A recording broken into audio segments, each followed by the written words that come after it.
السلام عليكم بنات، كنتمنى تكونوا بخير وعلى خير. فيديو جديد على القناه شهوات قمر. اليوم ان شاء الله غادي نحضروا كيكه بالمول العجيب، كتجي زوينه وهشيشه، وغتبقاو مع المقادير وطريقه ديال التحضير. وهانتوما معايا. عندي 2 بيضات، عندي معلقه ديال الخل، كاس لاروب ديال الزيت، وعندي كاس لاروب ديال الحليب وسنيده. غادي ندير كاس ديال سنيده. غنخلط هذا الشيء ومن بعد عاد نضيفو الطحين والخميره. كيجي على هذا الشكل، كيجي بيض، ما خصوش يبقى اصفر.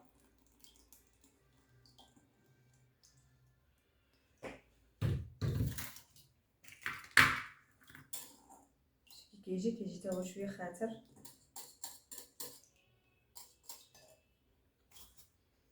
ودابا غادي نديرو الطحين،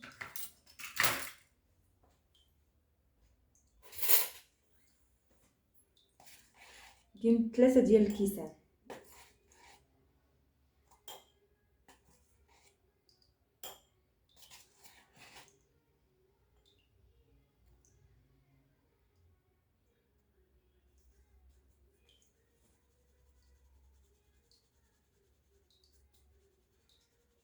هذا الاول وغنديرو الثاني ونخلطو، عاد نديرو الثالث.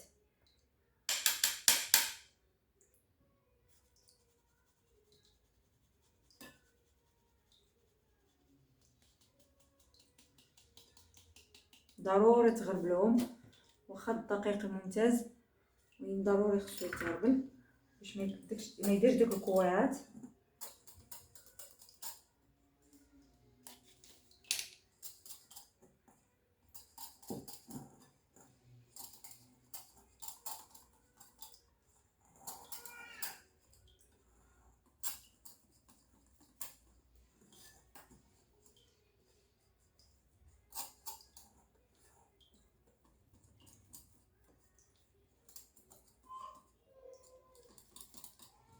ودابا غادي نزيد الثالث، ملي كتشوفوا باقي خفيف، وعاد غادي ندير معاها 2 ديال الخمارات.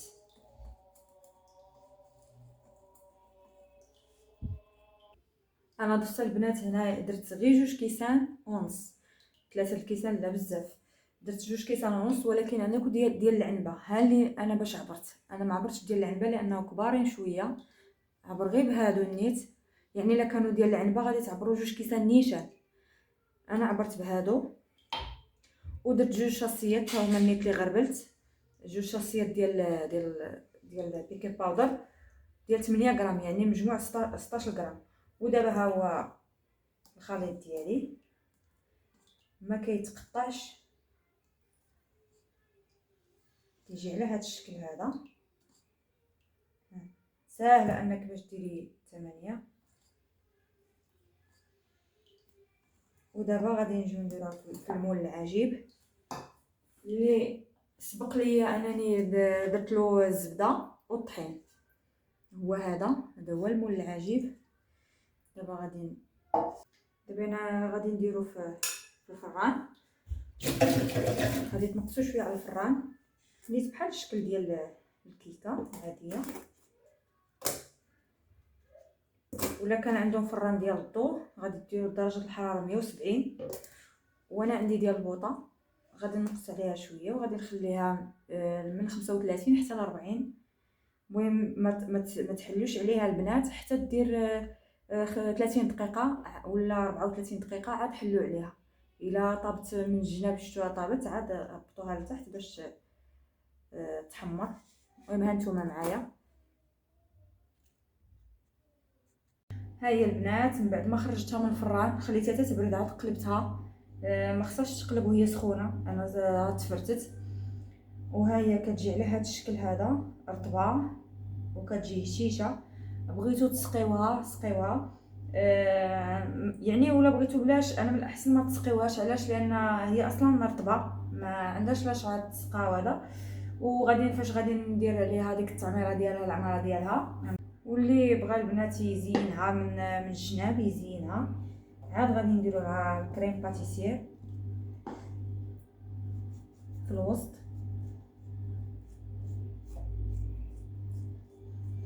يزينها من الجناب هي الاولى.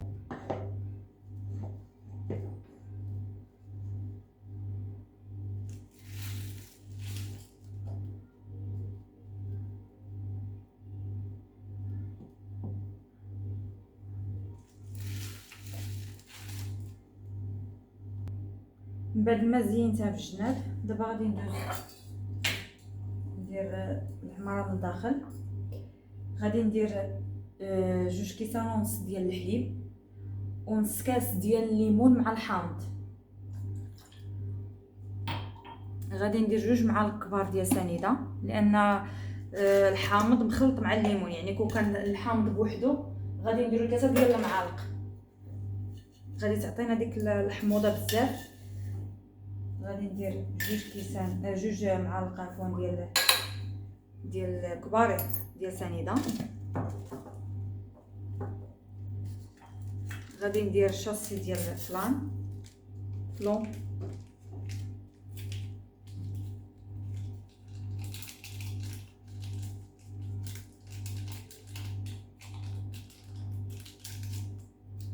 و2 معالق كبار ديال الكريم باتيسري.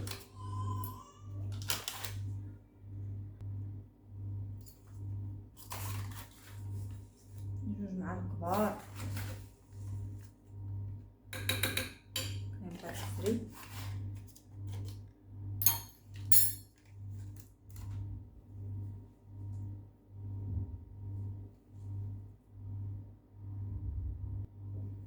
غادي نحركهم مزيان، عاد نديرهم في النار.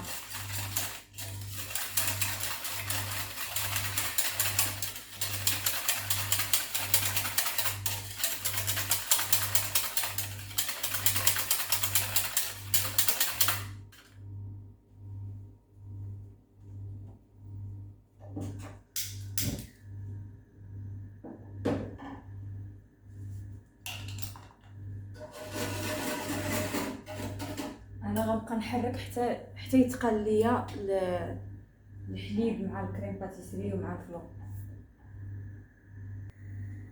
هانتوما البنات حتى يدير دوك الفقاعات عاد نطفيو عليهم.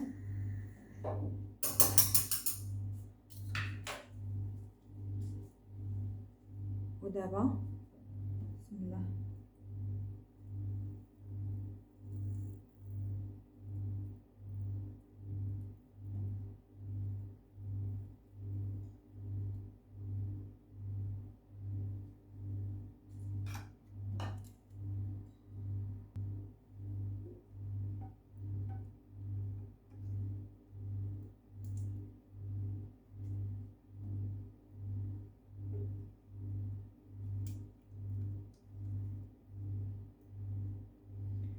خاصو ديريكت منين يكون سخون ضروري يتحط فوق من الكيكه، الا درتيه بارد ما غيبغيش يتقاد لك.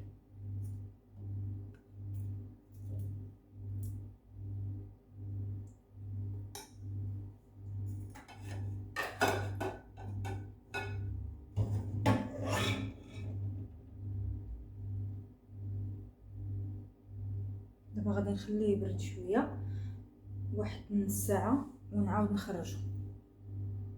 هانتوما البنات هذا هو الشكل النهائي ديال الكيكه ديالنا اللي بالمول العجيب. انا زينتهم بطرونش ديال الحامض تيبقى كتزيين، وغادي نقطعها قدامكم ونوريكم. هانتوما البنات انا قطعتها كتجي على هذا الشكل هذا. ولا عجبتكم الكيكه ديالي ما تنساوش ديروا لايك واشتراك وتفعلوا الجرس باش يوصلكم كل جديد، واللي يدخل عندي مرحبا به. كاينين ناس جداد دخلوا عندي وشكرا بزاف، تنقول لكم شكرا بزاف، ونديروا لي كومونتير لان هو كيحفزني. والسلام ورحمه الله تعالى وبركاته.